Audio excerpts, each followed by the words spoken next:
नमस्कार दोस्तों, स्वागत है आप सभी का इस चैनल पर। दोस्तों, देश भर के लाखों पेंशन भोगियों के लिए फरवरी की पेंशन को लेकर, महंगाई भत्ते को लेकर, 8वें वेतन आयोग को लेकर, 18 माह एरियर को लेकर, फिक्स्ड मेडिकल अलाउंस को लेकर, पेंशन कम होने को लेकर, साथ ही साथ कर्मचारी पेंशन धारकों की अन्य महत्वपूर्ण बैंकों के दिशा निर्देशों को लेकर जानेंगे सभी खबरों को विस्तार से।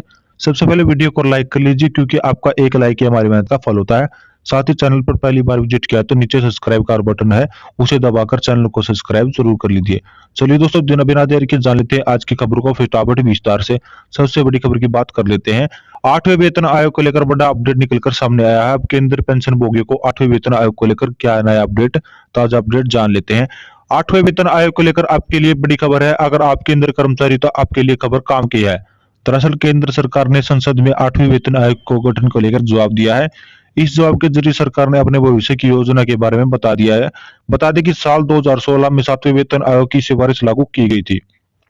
इन सिफारिशों को लागू करने की वजह से केंद्र कर्मचारी की सैलरी और महंगाई भत्ते में बड़ा इजाफा किया था। राज्यसभा संसद ने पूछे गए सवाल राज्यसभा सांसद रामनाथ ठाकुर ने वित्त मंत्रालय से 8वें वेतन आयोग के गठन को लेकर लिखित में सवाल पूछे थे। उन्होंने 4 बिंदुओं पर गौर करते हुए सवाल किया था।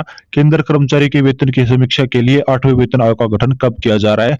इस सवाल के जवाब में वित्त मंत्री राज्य पंकज चौधरी ने कहा कि सरकार के सामने अभी अब कोई प्रस्ताव विचाराधीन नहीं है। इसके बाद 7वें वेतन आयोग के पैर 1.22 का जिक्र संसद राज्यसभा 7वें वेतन आयोग के पैरा 1.22 का भी जिक्र करते हुए सवाल पूछा गया कि पैरा 1.22 में 5 वर्ष के बाद फिटमेंट फैक्टर की समीक्षा के लिए सिफारिश की गई थी। इसके जरिए केंद्र कर्मचारी के वेतन में बढ़ोतरी का रास्ता साफ किया जाएगा। हालांकि सरकार ने इसे लागू नहीं करती है। बता दें कि 7वें वेतन आयोग के गठन का समय साल 2014 में किया गया था। उस समय सिफारिश 2016 में की गई थी कि अब 8वें वेतन आयोग के गठन की चर्चा की थी, लेकिन अब तक सरकार की ओर से कोई पॉजिटिव संकेत नहीं मिला है। ऐसे में कर्मचारी संगठन पेंशन भोगी संगठन को पहले ही चेतावनी दे चुकी है। केंद्र सरकार लोकसभा चुनाव के पहले 8वें वेतन आयोग को स्पष्ट जवाब दे। यह स्पष्ट जवाब आ चुका है तो मान लीजिए केंद्र कर्मचारी संगठन पेंशन भोगी संगठन 8वें वेतन आयोग की मांग को लेकर केंद्रीय कमेटी गठन की मांग लेकर राष्ट्रीय व्यापी आंदोलन पर सड़कों पर उतरेंगे। ऐसे में केंद्र सरकार और कर्मचारी पेंशन भोगी संगठन के बीच घमासान देखने को जल्दी मिल सकता है। चलिए दोस्तों, अगली बड़ी खबर की बात कर लेते हैं। केंद्र सरकार के पेंशन भोगी की पेंशन फिक्स एक्शन को लेकर बार देखते हैं काफी गड़बड़ी होती है, जिसके चलते उन्हें पूरी उम्र भर पेंशन का भुगतान की जाती है। ऐसे में उन्हें पेंशन तो कम मिलती है, ऐसे में उन्हें लाखों का एरियर भी कम मिलता है। और उन्हें जो महंगाई भत्ता और महंगाई राहत मिलनी चाहिए उसके बेसिक सैलरी कम होती है, तो उन पर भी कम भुगतान किया जाता है। ऐसे में पेंशन धारकों को पेंशन की कमी मिलती है और लाखों का पेंशन फिक्स में गड़बड़ी के चलते एरियर का लॉस भी देखने को मिलता है। ऐसे में पेंशन भोगियों को अपने हक में आवाज उठानी चाहिए। इसके लिए बना है सीपीएम पोर्टल, जो पोर्टल आप गूगल के अंदर कर्मचारी पेंशन को घटना ज्यादातर लोगों को मिलती है। जो 2010 से पहले रिटायरमेंट हुए थे, वो पेंशन भोगियों के साथ ये घटना ज्यादातर देखने को मिलती है।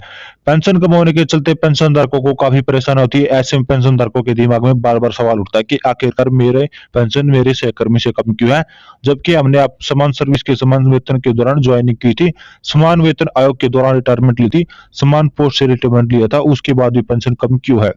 लेकिन रास्ता नहीं जानते पेंशन धारक किस तरह आपको पेंशन फिक्स एक्शन को वापस रिचेक करना है।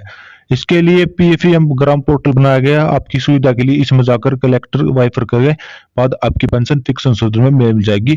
टीम के द्वारा और आपकी गड़बड़ी होगी तो आपको पेंशन डाकर्स मेल के साथ लाखों एरियर भी मिल सकता है। तो चलिए दोस्तों, अगली बड़ी खबर की ओर चलते हैं। केंद्र सरकार के कर्मचारी पेंशन धारकों के लिए बड़ी खुशखबरी निकलकर सामने आ चुकी है।